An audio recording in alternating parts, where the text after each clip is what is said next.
ദൈവത്തിന് മഹത്വം.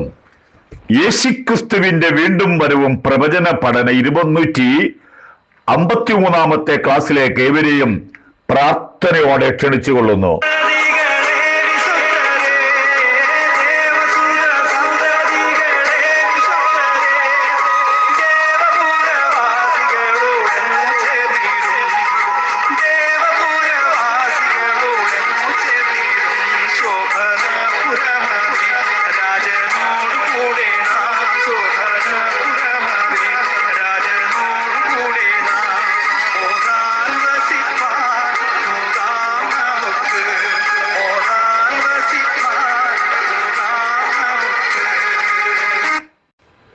നാം ഈ ദിവസങ്ങളിൽ ചിന്തിച്ചുകൊണ്ടിരിക്കുന്നത് 400 വർഷത്തെ ഇടക്കാല പീരീഡ്. ഇതോടുകൂടി ആ ക്ലാസ് സമാപിക്കും. അടുത്ത ദിവസം വേറൊരു പുതിയ ഭാഗത്തേക്ക് ഏവരെയും ക്ഷണിച്ചുകൊള്ളുകയാണ്.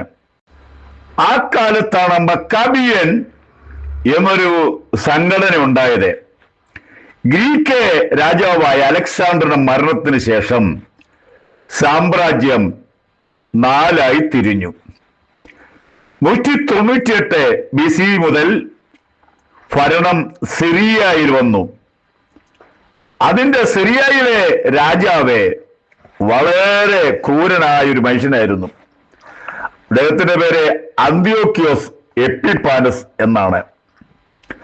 അദ്ദേഹം യഹൂദ ജനത്തിനിടയിലേക്ക് ഗ്രീക്ക് സംസ്കാരം വ്യാപിപ്പിക്കുന്നതിനും പഠിപ്പിക്കുന്നതിനും നടപ്പിലാക്കാൻ ശ്രമിച്ചു.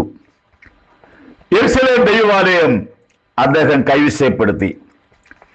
അതിനെ അശുദ്ധമാക്കാവുന്നതിന്റെ പരമാവധി അശുദ്ധമാക്കി. അവിടെ ഏറ്റവും വലിയ ദേവനായിരിക്കുന്ന ജൂപ്പിറ്റർ ദേവന്റെ പ്രതിമ യെരുശലേം ദൈവാലയത്തിൽ സ്ഥാപിച്ചു. യഹൂദനെ സംബന്ധിച്ച് പന്നി മാംസമൊക്കെ നിഷിദ്ധമായ കാര്യമാണ്. അതവിടെ കൊണ്ടുവന്ന് പന്നിയെ യാഗം നടത്തി. അതിന്റെ മാംസം യഹൂദനെ കൊണ്ട് ഭക്ഷിപ്പിക്കുന്നതിന് വേണ്ടി അവൻ വളരെയധികം അതിനു വേണ്ടി ചെയ്തു. ഈ ജൂപ്പിറ്റർ ദേവനെ എല്ലാവരും നമസ്കരിക്കുന്നതിന് വേണ്ടി ഓരോ സ്ഥലത്തെ അതിന്റെ പ്രതിമകൾ സ്ഥാപിച്ചു. പ്രതിമകൾ സ്ഥാപിച്ച് ഓരോ സ്ഥലത്തും പ്രതിനിധികളെ ആക്കി വെച്ചു. ദേവന്മാർക്ക് ബലി കഴിക്കാൻ വേണ്ടിയും അന്നത്തെ ഒരു പുരോഹിതനോട് നിർബന്ധിച്ചു ദേവന്മാർക്ക് ബലി കഴിക്കണമെന്ന്. അദ്ദേഹത്തിന്റെ പേര് മത്തിയാസ് എന്നാണ്. മത്തിയാസും തന്റെ ആളുകളും രോഷകുലരായിട്ട് ആ പ്രതിനിധിയെ വകവരുത്തി കൊന്നു. എന്നിട്ട് ഈ മത്തിയാസ് എന്ന മഹാപുരോഹിതനും തനിക്ക് 5 മക്കളുണ്ടായിരുന്നു.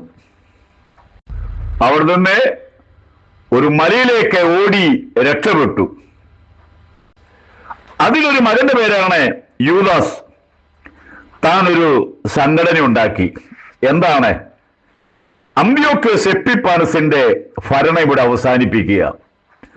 അദ്ദേഹത്തെ ഇല്ലാതാക്കാൻ വേണ്ടി അദ്ദേഹം ഒരു സംഘടന ഉണ്ടാക്കി. ആ സംഘടന പേരാണ് മക്കാബീൻ. അതിന്റെ അർത്ഥം ചുറ്റിക എന്ന് പറഞ്ഞാൽ ശക്തമായി പ്രതിരോധിക്കുക. ചുറ്റിക കൊണ്ട് ഒരാളെ അടിച്ചാൽ അവൻ മരിച്ചു വീഴണം എന്നതുപോലെ ആ സംഘടനയുടെ പേര് മക്കാബിയൻ അഥവാ ചുറ്റിക എന്ന് നാമകരണം ചെയ്തു. അദ്ദേഹത്തിന്റെ കൂടെ യൂദാസിന്റെ കൂടെ യഹൂദന്മാരായിരിക്കുന്ന ചെറുപ്പക്കാരായ മിടുമിടുക്കന്മാർ ചേർന്നു.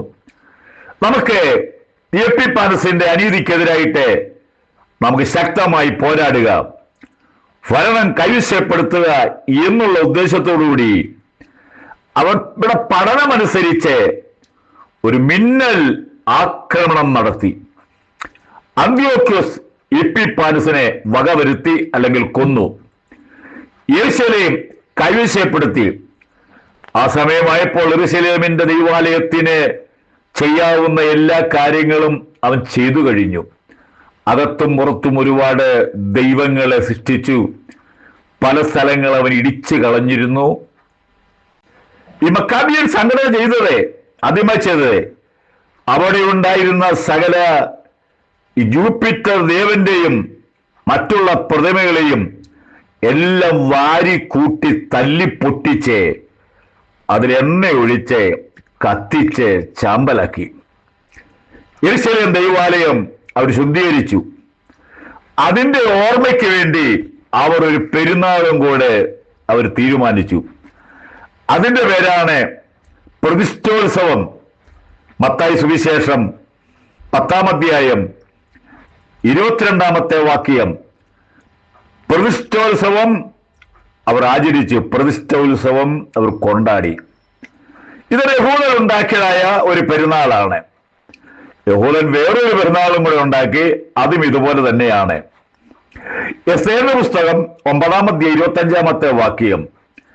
മൊർദെഖായിയെ മാത്രമല്ല യഹൂദനെ മുഴുവനും കൊന്നൊടുക്കാൻ വേണ്ടി ഹാമാന്റെ തന്ത്രപരമായ പദ്ധതിയിൽ നിന്നും ഹാമാൻ പരാജയപ്പെട്ടപ്പോൾ മൊർദെഖായിക്ക് വേണ്ടി ഉണ്ടാക്കിയ കഴുകുമരത്തിൽ ഹാമാനെ തൂക്കി, ഭാര്യയെ തൂക്കി, മക്കളെ തൂക്കി. അവരെ ഒരു പെരുന്നാൾ, പുതിയൊരു പെരുന്നാൾ സംഘടിപ്പിച്ചു. പുരീം പെരുന്നാൾ എന്ന് ആ പെരുന്നാളെ അവർ ഹാമാനെ കൊന്നതിന്റെ ഓർമ്മയ്ക്കാണ് പുരീം പെരുന്നാള് അവരെ ആചരിച്ചത്. അത് നമ്മുടെ കർത്താവിന്റെ കാലത്തും അത് തുടർന്നുകൊണ്ടിരുന്നു. അങ്ങനെ 2 പെരുന്നാളും കൂടെ യഹോവയാ ദൈവം കൊടുത്ത പെരുന്നാളോട് അവര് ചേർത്ത് ആ ഒരു ഉത്സവം ആചരിച്ചുകൊണ്ടിരുന്നു. BC 165 മുതൽ 63 വരെയും ഏകദേശം 100-ലധികം അല്ലെ 102 വർഷത്തോളം മക്കാബിയനും അനുകൂലികളും ഇസ്രായേലിനെ ഭരണം നടത്തി. അത് അവരുടെ കയ്യിൽ ഭരണം കടന്നു വന്നു. കാരണം യെരൂശലേം ദേവാലയത്തെ തൊട്ട് കളിച്ചപ്പോൾ അവർ തീരുമാനിച്ചു ഇതിനൊരു അന്തം വരുത്തണമെന്ന്.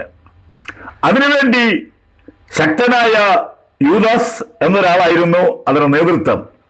എന്നാൽ ഈ മക്കാബിയന്റെ ശക്തി ക്ഷയിക്കുകയും റോമൻ സാമ്രാജ്യം ആരംഭിക്കുവാനും ഇടയായി തീർന്നു. കാരണം അവരുടെ ഐക്യത ഇല്ലായ്മ വന്നപ്പോൾ റോമൻ സാമ്രാജ്യത്തിന്റെ ഒരു സംസ്ഥാനമായി അതിലൊരു ഭാഗമായിട്ട് യെരൂശലേം അവർ പിടിച്ചെടുത്തു. വേറെ ഒരു കാര്യം മനസ്സിലാക്കണം, ഐക്യത ഇല്ലെങ്കിൽ ഇങ്ങനെയുള്ള കാര്യങ്ങളൊക്കെ വന്നു കൂടും. ഐക്യമത്യമാണ് ഏറ്റവും ബലമുള്ള കാര്യം കൂടെ ഞാൻ ഓർപ്പിച്ചുകൊള്ളുന്നു. ഈ 400 വർഷത്തെ ഈ ഇരുളടഞ്ഞതായ അന്ധകാര യുഗത്തിന്റെ ക്ലാസ് ഞാനിവിടെ സമാപനം കുറിക്കുന്നു. തുടർന്ന് വേറൊരു ഭാഗം എടുക്കുവാൻ താല്പര്യപ്പെടുന്നു. എന്റെ ക്ലാസ് ശ്രദ്ധിക്കുന്ന എല്ലാ പ്രിയപ്പെട്ടവരെയും അനുഗ്രഹിക്കട്ടെ. നമുക്കെല്ലാവർക്കും ഇത് പ്രയോജനമാകട്ടെ. നമ്മുടെ കർത്താവിന്റെ വരവ് സഹോദരങ്ങളെ വളരെ അടുത്തു. നമ്മൾ പോകാൻ റെഡിയാകുക. ഭാരതത്തിൽ വലിയ ഉണ്ടാകും. നിങ്ങളും അതിൽ അംഗമാകൂ. ദൈവം നമ്മളെ അനുഗ്രഹിക്കട്ടെ.